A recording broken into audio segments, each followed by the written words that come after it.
2014ஆம் ஆண்டிற்கான FIFA உலகக்கோப்பை காற்பந்தாட்ட போட்டிகள் பிரேசிலில் கடந்த ஜூன் மாதம் 12ஆம் தேதி ஆரம்பமாகின. இந்த ஆண்டு பிரேசிலில் நடக்கும் உலகக்கோப்பை காற்பந்தாட்ட போட்டி 20வது தடவையாக நடாத்தப்படும் உலகக்கோப்பை போட்டியாகும்.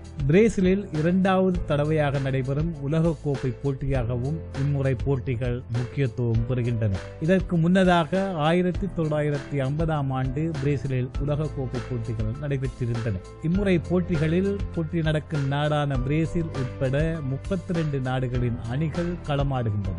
இப்போட்டி தொடருக்காக பிரேசில் செலவிட்டுள்ள தொகை இந்திய நாணய மதிப்பில் 88,000 கோடி ரூபாய்களாகும். மைதானங்களை அமைப்பது, போக்குவரத்து மேம்பாடு, போட்டிகளை நடத்துவது என வீரர்களுக்கான தங்குமிட வசதி என பலவற்றிற்கு இப்பணம் செலவிடப்பட்டுள்ளது. பிரேசிலின் 12 நகரங்களில் இப்போட்டிகளுக்கான மைதானங்கள் நிறுவப்பட்டுள்ளன.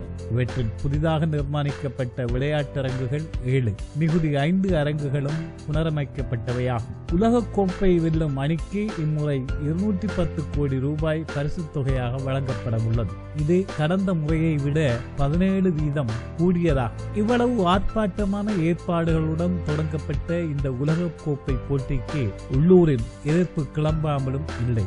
உலகம் உற்று நோக்கும் இத்தருணத்தில் பிரேசிலின் வண்ணமயமான காட்சிகளை மட்டுமே காண்பிக்க விரும்புகிறது பிரேசில் அரசு. ஆனால் அந்த வண்ண கனவுகளின் பின்னால் மிகப்பெரிய சோகங்கள் மறைந்திருக்கின்றன என்கிறார்கள் எதிர்ப்பாளர்கள். மிக ஆடம்பரமாக வடிவமைக்கப்பட்ட 12 விளையாட்டு மைதானங்களில் உதைபந்தாட்ட போட்டி தொடர் நடந்து முடிந்த பின் 4 மைதானங்கள் மட்டுமே பிரேசில் மக்களுக்கு உபயோகமாக இருக்கும் என ஒரு அபிப்பிராயம் எழுந்துள்ளது. இந்த மைதானங்களை அமைக்கும் செலவீனங்களில் மிகப்பெரிய ஊழல் மோசடிகள் நடந்திருப்பதாகவும் எதிர்ப்புகள் கிளம்பி அவற்றுக்கான விசாரணைகள் நடத்தப்படும் எனவும் அரசு அறிவித்திருக்கிறது. தேசத்தின் பெருமிதம் என்னும் பெயரில் நடைபெறும் இப்போட்டிகளின் ஆடம்பரத்தின் பின்னே வறுமை கோட்டிற்கு கீழே வாழும் சுமார் 10 கோடி பிரேசில் மக்களின் கண்ணீர் மறைந்திருக்கின்றது. இப்போட்டிகளின் செலவினங்களுக்காக பிரேசிலின் பல லட்சம் மக்களது வாழ்வு காவு கொடுக்கப்பட்டிருப்பதாக குற்றம் சாட்டப்படுகிறது. உதைபந்தாட்ட போட்டிகளின் காரணமாக நகர்ப்புற வாழ்க்கை செலவு கட்டுக்கடங்காமல் போயிருப்பதாகவும் போக்குவரத்து முதலான செலவினங்கள் அதிகரிக்கப்பட்டிருப்பதாகவும் தெரிய வருகிறது. அதிகரித்து வரும் வாழ்க்கை செலவினங்களை சமாளிப்பதற்காக அரச ஊழியர்கள் முன்வைத்த ஊதிய உயர்வு கோரிக்கைகளை ஏறெடுத்தும் பார்க்காத அரசு உலகக்கோப்பை போட்டிகளுக்காக பணத்தை அள்ளி இறைப்பதாக குற்றம் சாட்டுகின்றன தொழிலாளர் அமைப்புகள். கிராமப்புறங்களில் விவசாயம் பொய்த்து நகர்ப்புறத்தின் சேரிகளில் வாழ்ந்து வந்த மக்களை உதைபந்தாட்ட போட்டிகளின் வண்ணமயமாக்கலுக்காக ஈவிரக்கமின்றி அடித்து விரட்டி இருக்கிறது அரச காவல்துறை என்று குற்றம் சாட்டியிருக்கிறார்கள்.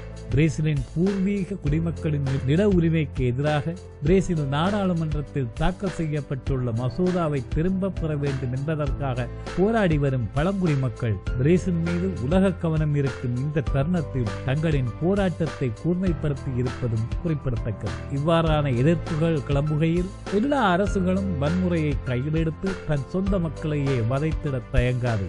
பிரேசில் என்ன அதற்கு விதிவிலக்கா? அரச காவல்துறை தன் வறிய கரங்களால் இந்த மக்கள் போராட்டங்களை முடக்கத் தொடங்கியது. சீனாவில் ஒலிம்பிக் போட்டிகள் நடைபெற்ற போதும், இந்தியாவில் காமன்வெல்த் போட்டிகள் நடைபெற்ற போதும் அந்நாட்டு அரசுகள் மைதானங்களின் அருகில் வசித்த சேரி மக்களை எவ்வாறு அப்புறப்படுத்தியதோ அதுபோன்றே பிரேசிலும் செயற்பட்டு எதிர்ப்புகளை கட்டுக்குள் கொண்டு வந்தது. சேரிவாழ் மக்களை அடித்து துரத்தியது. இந்த எதிர்ப்படைகள் குறித்து பிரதான ஊடகங்கள் மௌனம் காத்து வந்த நிலையில் சமூக வலைத்தளங்களில் இவை காட்சி பதிவுகளாக வெளிவரத் தொடங்கின.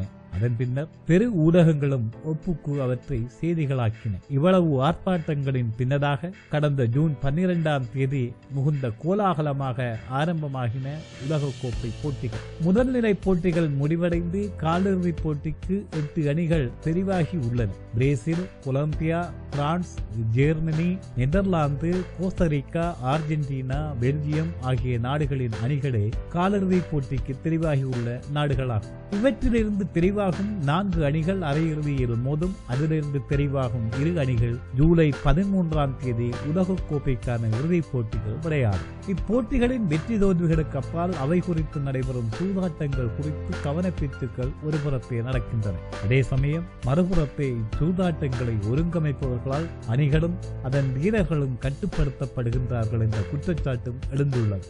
இம்முறை ஆரம்ப போட்டிகளில் பங்கு கொண்ட கெமரூன் அணி மீது இவ்வாறான சூதாட்ட குற்றச்சாட்டு சந்தேகம் எழுந்துள்ளது. இது தொடர்பில் FIFAவின் பொதுச் செயலாளர் ஜெரோம் வால்கே பிரேசிலின் விளையாட்டு சேனல் ஒன்றுக்கு அளித்த பேட்டியில் 100% சூதாட்டம் நடைபெறாமல் தடுக்க முடியாதெனவும் போட்டிகளை மையப்படுத்தி சூதாட்டம் நடைபெற வாய்ப்பு இருப்பதாகவும் தெரிவித்திருக்கின்றனர். ஆயினும் இவற்றினை சட்ட ரீதியாக கட்டுப்படுத்த எம்மால் முடியும். அதற்கான 2 பாரிய நிறுவனங்களுடன் இணைந்து உலகம் முழுவதும் கண்காணித்து வருகிறோம் எனவும் அவர் தெரிவித்துள்ளார். விளையாட்டினை சூதாட்டமாகவும் வணிகமாகவும் பெரு நிறுவனங்கள் மாற்றி வருகின்ற போதும் காற்பந்தாட்ட ரசிகர்கள் அதனை ஆரோக்கியமான விளையாட்டாகவும் ரசனை மிகுந்த ஆட்டமாகவும் காண்கிறார்கள். காற்பந்தாட்ட கனவு தேசங்களில் ஒன்றான பிரேசிலின் மாந்தர்கள் மைதானங்களுக்குள் செல்ல பொருளாதார வசதியற்ற போதும் நகர மையங்களிலும் கடற்கரைகளிலும் அமைக்கப்பட்டிருக்கின்ற பிரம்மாண்ட திரைகளின் முன்னே இருந்து தேசத்தின் பெருமிதம் உணர்ந்து கொண்டிருக்கிறார்கள். போட்டிகள் முடிந்து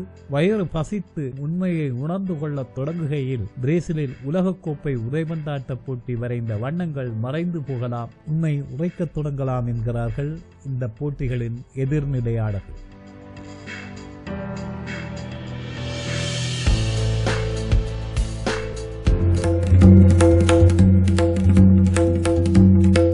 அகர வரியில்